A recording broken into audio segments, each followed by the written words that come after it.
Allahu Akbar, Allahu Akbar, Allahu Akbar, Allahu Akbar, Allahu Akbar kabira, walhamdulillahi katsira, wa subhanallahi bukratan wa asila. La ilaha illallah wahdahu sadaqa wa'dahu wa nasara 'abdahu وعز جنده وهزم الأحزاب وحده. لا إله إلا الله ولا عدوان إلا على الظالمين. أشهد أن لا إله إلا الله وحده لا شريك له إياه نعبد وإياه نستعين وأشهد أن محمدا عبده ورسوله خاتم الأنبياء والمرسلين وصلوات الله وسلامه عليه وعلى آله وصحبه أجمعين. أما بعد، قال الله تعالى في القرآن: وَرَضَى اللَّهُ الَّذِينَ آمَنُوا مِنكُمْ وَعَمِلُوا الصَّالِحَاتِ لِيَسْتَخْلِفَنَّهُمْ فِي الْأَرْضِ كَمَا اسْتَخْلَفَ الَّذِينَ مِنْ قَبْلِهِمْ وَلِيُمَكِّنَنَّ لَهُمْ دِينَهُمُ الَّذِي ارْتَضَىٰ لَهُمْ وَلِيُبَدِّلَنَّهُمْ مِنْ بَعْدِ خَوْفِهِمْ أَمْنًا يَعْبُدُونَنِي لَا يُشْرِكُونَ بِي شَيْئًا وَمَنْ كَفَرَ بَعْدَ ذَلِكَ. Yang berbahagia, kita patut bersyukur kepada Allah Subhanahu wa Ta'ala yang mengatur alam semesta raya yang berlapis-lapis ini. Menurut Badi'uz Zaman Sanusi, alam ini mempunyai 18.000 lapisan. Dia tidak pernah mengantuk apalagi tertidur. Maha besar Allah yang mengatur dengan sistem kun fayakun. Semua bisa terjadi seketika, real time, dan bisa kita saksikan dengan kehendaknya.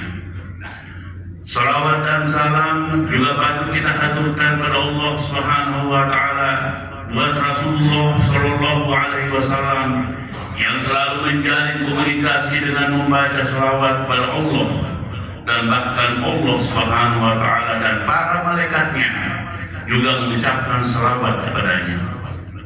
Jika nabi-nabi yang lain hanya didoakan dengan alaihissalam dan dengan sallallahu alaihi wasallam, semoga Allah Subhanahu wa Ta'ala membacakan salawat dan salam kepadanya. Bukan hanya itu, para malaikat yang berjumlah triliunan bahkan mungkin kuadriliunan itu juga ikut bersalawat kepada Rasulullah Sallallahu Alaihi Wasallam. Dan dari itu kita sebagai orang beriman, sebagai umat baginda Rasulullah Sallallahu Alaihi Wasallam juga harus senantiasa bersalawat kepada Rasulullah Sallallahu Alaihi Wasallam. Inna syani'aka huwal abtar. Siapa yang tidak menyenangi Rasulullah maka dia offline, dia terputus dari jaringan Allah Subhanahu wa Ta'ala. Pada hari ini tema khutbah Idul Fitri yang kita angkat sangat penting, yaitu tentang ciri pemimpin yang mencerahkan umat. Mudah-mudahan tema ini relevan dengan kehidupan dan kondisi kita pada hari ini yang baru saja ikut pemilu.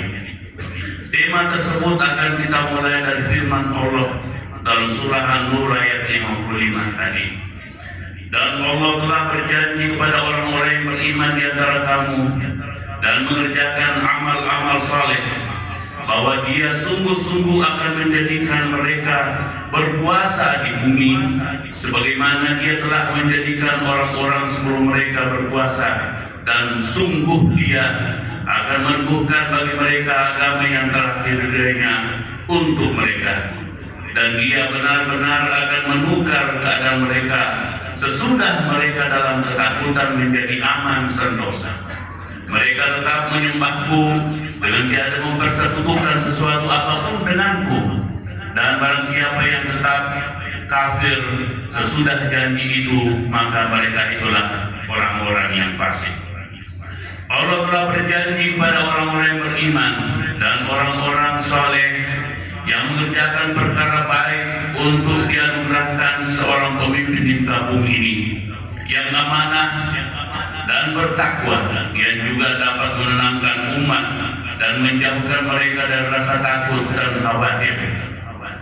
Untuk mendapatkan pemimpin tersebut tentu diberikan kekuasaan kepada umat untuk memilih pemimpin yang tepat. Dan dalam memilih itu Allah Subhanahu wa taala memberikan rambu-rambu sesuai dengan yang telah disebutkan dalam surah An-Nur 55 di atas.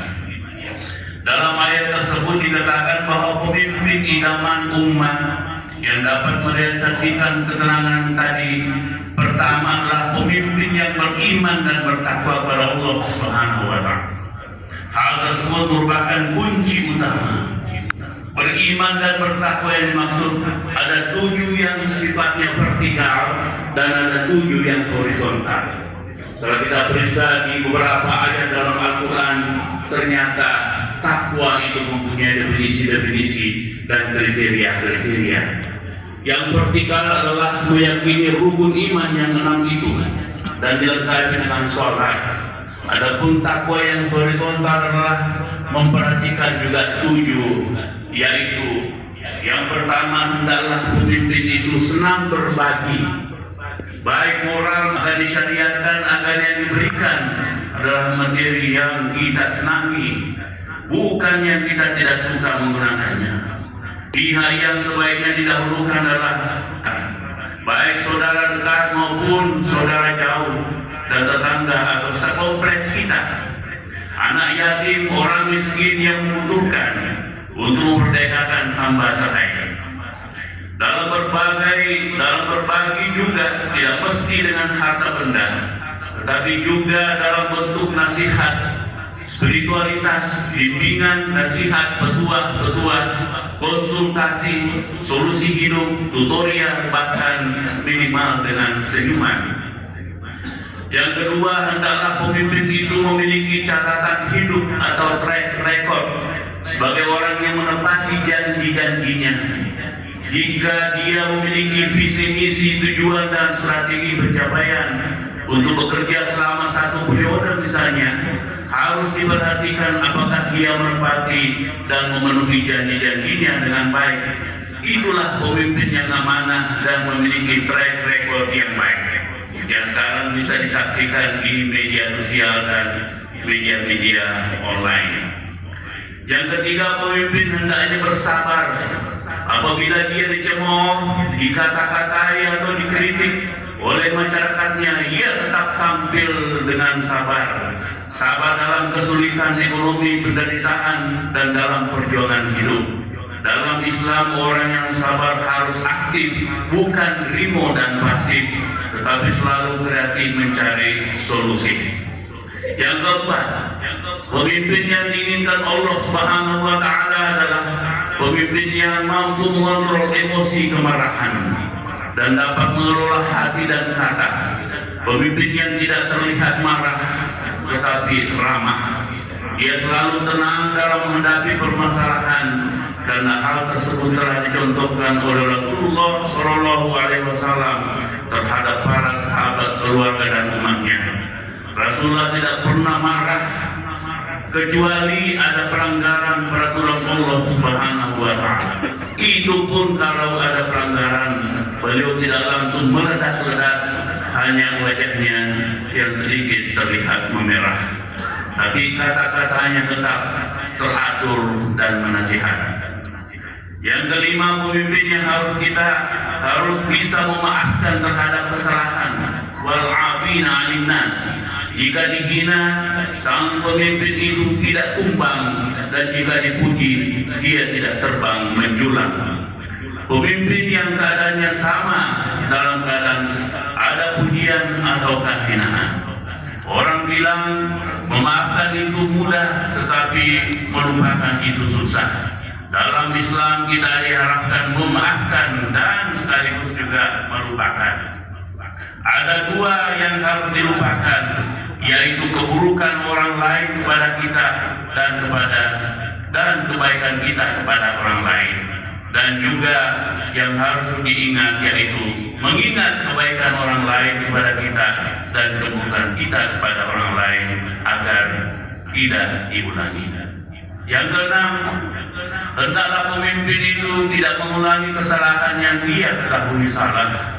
Keledai saja tak akan terperosok pada lubang yang sama. Yang ketujuh, pemimpin dituntut agar selalu kreatif, menemukan gagasan baru yang terbaik, bahkan unggul dan istimewa, dan mewujudkan kebaikan-kebaikan itu. Karena itu pemimpin hendaknya memiliki pengalaman.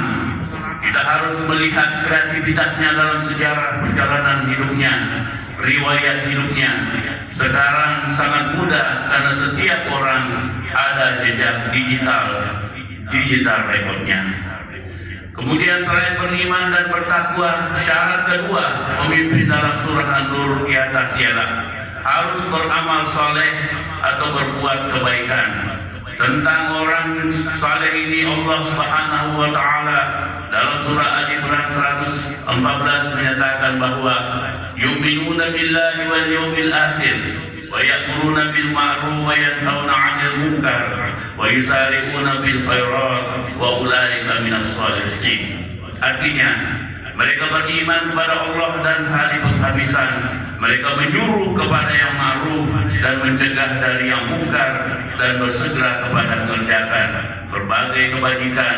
Mereka itu termasuk orang-orang yang saleh. Dalam ayat di atas disebutkan bahwa ciri-ciri orang saleh ada 5. Pertama, beriman kepada Allah. Kedua, percaya kepada hari kemudian. Ketiga, pemimpin yang selalu memerintahkan kepada yang baik-baik. Kebaikan yang dimaksud bisa dengan memerintahkan kebaikan secara lokal, nasional, atau universal global. Oleh karena itu dikenal kearifan lokal, kearifan nasional, dan kearifan universal global. Dan kesemuanya lagi-lagi dapat dilihat dari track record dari sejarah hidupnya.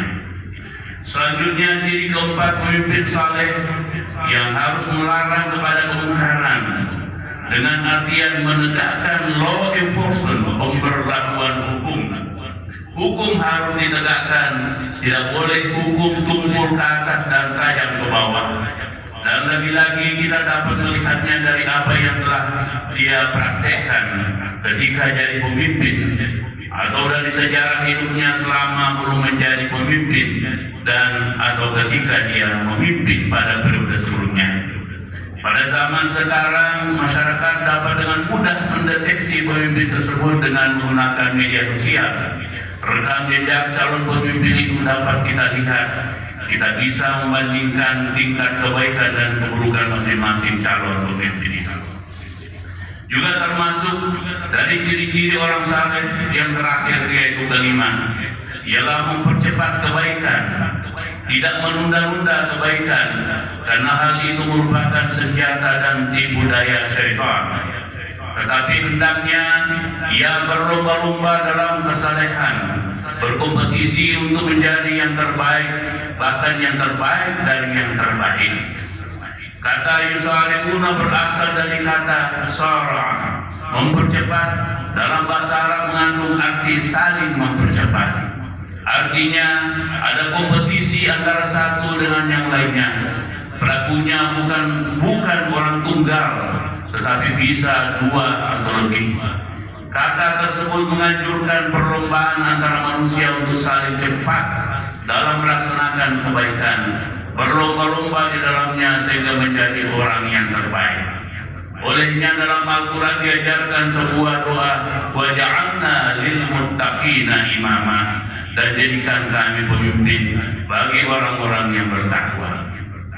Hal tersebut karena adanya kompetisi di antara orang-orang baik sehingga menjadi yang terbaik dari yang baik-baik, menjadi imam bagi orang-orang yang bertakwa, bukan terbaik di antara orang buruk atau orang biasa. Tentu hal tersebut sesuai dengan atau yang disebut imam kepada orang-orang yang bertakwa. Lebih bagus lagi jika dilengkapi dengan visi misi tujuan dan strategi pencapaian. Tentunya hal itu akan lebih teratur dan mempermudah serta mempercepat tercapainya kebaikan itu. Kemudian yang ketiga, pemimpin menurut surah An-Nur adalah ya'budunani haruslah menyembah Allah dengan baik yang dilihat dari pelaksanaannya terhadap rukun-rukun Islam. Jadi harus dilihat apakah pemimpin itu bersyahadat dengan sungguh-sungguh, melaksanakan sholat, menunaikan zakat, berpuasa, dan melakukan ibadah haji. Jadi kita harus melihat kriteria itu, bukan hanya melihat dari segi pangkat, pendidikan, dan gelar saja. Kemudian yang terakhir, pemimpin juga harus bisa menghindari sifat-sifat kemusyrikan. Tidak percaya kepada TBC, tahayul, bidah, dan khurafat, apalagi mengasosiasikan Allah dengan makhluknya. Hal ini harus tegas seperti ketegasan firman Allah Subhanahu wa taala dalam surah Al-Ikhlas, yaitu Qul huwallahu ahad, Allahus samad, lam yalid wa lam yulad wa lam yakul lahu kufuwan ahad. Hadirin sedang jamaah yang berbahagia, inilah syarat-syarat yang disampaikan Allah terhadap seorang pemimpin yang dimuat dalam surah An-Nur, dan apabila syarat-syarat ini terpenuhi dan umat memilih pemimpin sesuai kriteria tersebut, maka seperti yang dikatakan tadi, Allah Subhanahu wa taala akan menjadikan negara itu penuh berkah, aman, penuh kebahagiaan, kedamaian, dan kesenangan. Sesuai firman Allah Subhanahu wa taala dalam Al-Qur'an surah Al-A'raf ayat 96. Walau anna ahlal qura amanu wa taqaw lafatahna 'alaihim barakatin minas sama'i wal ardh walakin kadzabu bahasnahum bima kanu yaksibun. Artinya, jikalau sekiranya penduduk negeri-negeri beriman dan bertakwa, pastilah kami akan melimpahkan pada mereka berkah dari langit dan bumi. Tapi mereka mendustakan ayat-ayat kami itu, maka kami siksa mereka disebabkan perbuatannya. Akhirnya semoga momentum Idul Fitri kali ini benar-benar mampu mengantarkan masyarakat dan bangsa ini kepada kehidupan yang penuh berkah, mendapatkan pemimpin yang memberikan contoh kebaikan pada umat. Semoga negara kita dijadikan negara yang penuh dengan orang-orang bertakwa, hingga pintu-pintu keberkahan dan kebahagiaan dibuka oleh Allah Subhanahu wa taala, dibentangkan dari langit dan dikeluarkan dari bumi untuk masyarakat dan bangsa. Amin ya rabbal alamin. Barakallahu li wa lakum fil Qur'anil Karim wa nafa'ani wa iyyakum bima fihi min al-ayati wa zikril hakim. Aqulu qawli hadza astaghfirullah li wa lakum wa li sa'iril muslimina min kulli dhanbin fastaghfiruhu innahu huwal ghafurur rahim. Allahu akbar. Allahu akbar kabira wa subhanallahi bukratan wa asila. Alhamdulillah hamdan katsiran thayyiban mubarakan, wa asyhadu an la ilaha illallah wahdahu la syarika lah, ilhaman liman jahada bihi wa tabi'ihi wa man tabi'ahum ila yaumil mahsyar. Hadirin, selain syarat pemimpin yang dijelaskan dalam surah Al-Baqarah ayat 177 yang menjelaskan bahwa harus memperhatikan orang-orang yatim, miskin, memperhatikan orang-orang yang meminta-minta atau yang membutuhkan, orang yang dalam perjalanan, hamba sahaya dalam kesulitan, keluarga-keluarga terdekat, dan menyedekahkan atau menghibahkan sesuatu yang tidak senangi, bukan yang tidak kita senangi. Syarat kebaikan, prasyarat untuk bisa kembali ke kampung halaman kita, yaitu alam surgawi, dan mengikuti hawa nafsu, dunia, dan syaitan adalah sumber dari keburukan. Ketakwaan merupakan sifat yang diwasiatkan Allah Subhanahu wa taala kepada umatnya mulai dari dahulu hingga sekarang. Allah berfirman, bertakwalah kepada Allah dengan sebenar-benarnya, dan jangan kalian meninggal kecuali dalam keadaan Islam. Bertakwalah kepada Allah supaya kalian beruntung. Bertakwalah kepada Allah dan ketahuilah bahwa sesungguhnya Allah bersama orang-orang yang bertakwa. Jika kalian beriman, maka bertakwalah kepada Allah. Bertakwalah kepada Allah dimanapun kalian akan kembali kepada. Allahumma sholli ala Muhammad wa ala ali Muhammad kama shallaita ala Ibrahim wa ala ali Ibrahim wa barik ala Muhammad wa ala ali Muhammad كما باركت على إبراهيم وعلى آل إبراهيم إنك حميد مجيد. اللهم اغفر للمسلمين والمسلمات والمؤمنين والمؤمنات الأحياء منهم والأموات. اللهم اصلح لنا ديننا الذي هو عصمة أمرنا، وأصلح لنا ديننا الذي بها معاشنا، واصلح لنا آخرتنا التي إليها معادنا، واجعل الحياة زيادة لنا في كل خير، واجعل الموت راحة لنا من كل شر. ربنا آتنا في الدنيا حسنة وفي الآخرة حسنة وقنا عذاب النار. سبحان ربك رب العزة عما يصفون وسلام على المرسلين والحمد لله.